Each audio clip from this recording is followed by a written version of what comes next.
Muito bem, como sempre, tentando ser breve, tentando ser justo, tentando ser prático, tentando ser inteligente. Então já são quase 4 dias de rebelião na Casa de Custódia em Curitiba, aqui no Paraná. Quer dizer, a situação se arrasta.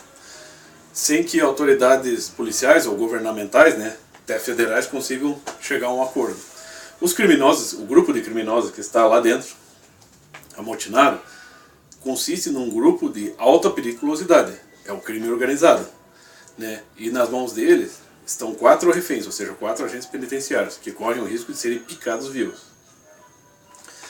Mas a discussão que se estabelece na TV aberta sobre isso, né, está em pauta, né, é sobre assim, é sempre aquela superficialidade, ou seja, são os direitos humanos, né, que os criminosos têm que pagar pelo que eles fizeram, mas que as pessoas têm que pensar nos parentes dos criminosos, né, que a polícia tem que ser mais humana, mas tem que ser mais autoritária, né, que né, tem que se negociar para que se tome precauções a respeito da segurança das vítimas, dos reféns, enfim. Toda aquela discussão banal. Quando a gente, qualquer pessoa que tem um mínimo de inteligência e um mínimo de informação sabe que as rebeliões aqui, em cadeias aqui no Brasil estão abundando. Só que também para qualquer pessoa que esteja um mínimo informada sabe que as exigências desses grupos de criminosos que estão nas cadeias, elas não são exigências banais. Na realidade, exatamente como nesse caso aí da Casa de Custódia de Curitiba, o que eles estão tentando fazer é se impor as leis. Né? Eles estão fazendo valer a lei deles. Né? Eu até não entendo como é que pode entrar, nesse caso, a questão dos direitos humanos. Se os caras eles estão desprezando tudo. Eles estão desprezando qualquer direito que exista. Eles estão querendo fazer a lei deles. Né? Quer dizer, essas pessoas não são vítimas. Essas pessoas estão fazendo o que bem entendem. Né? E são essas questões que esses especialistas de TV aberta não estão colocando. Porque, em primeiro lugar, vamos fazer aqui como se fosse um método indutivo. Ou seja, partindo do raciocínio, partindo de uma situação particular para uma situação mais geral. Desta situação aqui da Casa de Custódia. E remontando no tempo, quais são os fatores históricos aí que, vamos dizer, ajudaram para que a situação chegasse nesse ponto?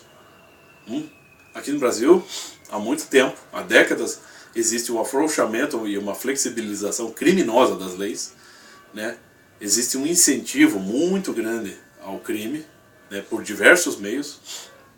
Existem debates públicos tentando vitimizar os criminosos, enfim, existe uma série de justificativas que vão sendo expressas por diversos meios, e isso vai abrindo o espaço para que, vamos dizer assim, o crime aumente.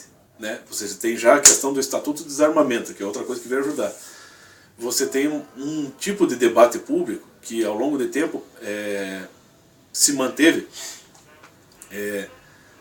vamos dizer assim, se manteve em aberto, uma discussão pública, que de certa forma ajudou a vitimizar os criminosos e, por conseguinte, encorajar mais mentalidades criminosas a praticar crime.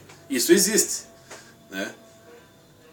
Eu, sinceramente, já vi criminosos na minha frente e não vejo nenhum preocupado em, de fato, vamos dizer assim, não vejo nenhum profundamente preocupado em sentir-se uma vítima da sociedade, em de fato, vamos dizer assim, sentir-se um injustiçado. Eu vejo todos os que eu conheci pessoalmente, eu apenas os via preocupados em se dar bem, e foda-se os outros. Essa era a índole deles, que inclusive era uma índole que eles já demonstravam desde a sua tenra infância. Ou seja, é muito mais uma questão de caráter e de índole do que de condições sociais. As condições sociais podem favorecer ou não, mas a índole está ali. Afinal de contas, também o crime não existe só na periferia. O crime existe em todo lugar. Qualquer pessoa pode ser criminosa. Basta decidir. Né? A escolha faz o destino. Né? O livre-arbítrio. E outra questão que no meu entender se deveria colocar é como aqueles criminosos chegaram até aquela autonomia dentro da cadeia. Primeiro, como é que se estabelece, como é que se organiza uma rebelião dentro da cadeia? Como é que esses caras conseguem burlar o sistema?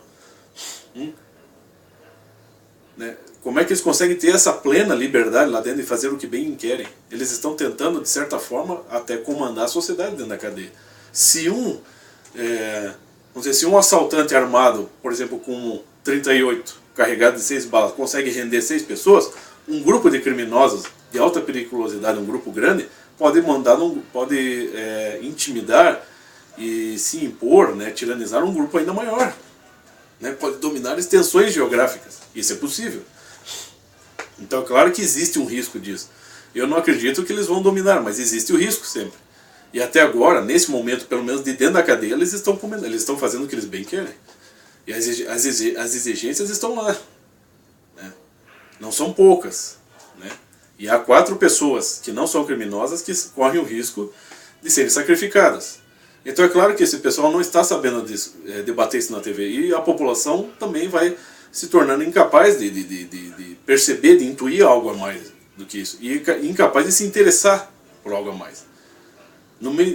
Muitas vezes o que eu vejo mais o pessoal interessado, se alguém morrer, uma cabeça for decepada e for atirada muro acima, né, para o colo da polícia, aí o pessoal vai começar a se interessar, porque é sensacionalismo por toda parte. Muita gente vai achar interessante. Mas não existe o problema sério de tentar pensar em como a coisa se chegou nesse ponto e como reverter esse processo aos poucos. Ninguém está interessado em entender as situações aqui no Brasil. São poucas pessoas. Né? São poucos, né, estudiosos que de fato conseguem despertar algumas consciências para buscar aprender. Né?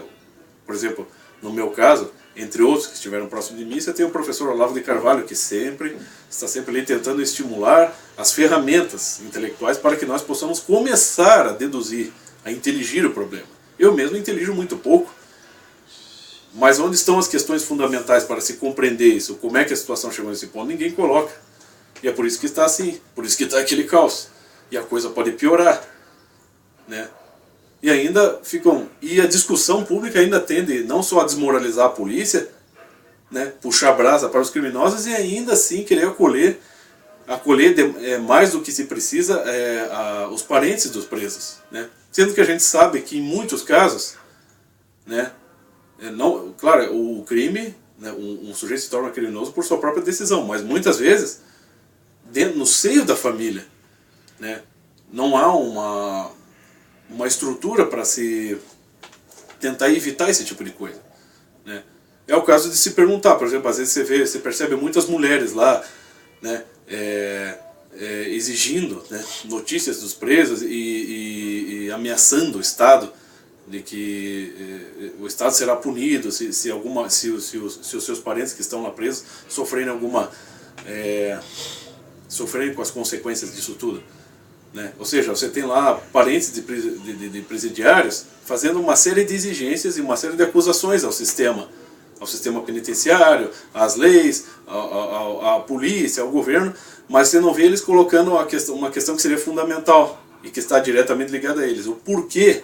Né? Tem que perguntar para algumas daquelas mulheres, tipo assim, né, sei lá, se é o esposo, se é o namorado, se é o filho, né, se é o pai, ou se é o irmão que está preso. Você não vê essas pessoas falando do crime dos seus parentes. Né? Você não vê elas, de fato, compreendendo que eles deveriam estar sendo punidos. Você não vê elas falando isso, você vê elas querendo defendê-los, simplesmente. Né? Naquele instinto da natureza, vai defender os seus. Mas você não vê eles mesmos querendo equilibrar a coisa. Você vê eles apenas exigindo coisas para si e para os seus parentes que estão presos. E é por isso que o debate não vai para frente. Era mais ou menos isso.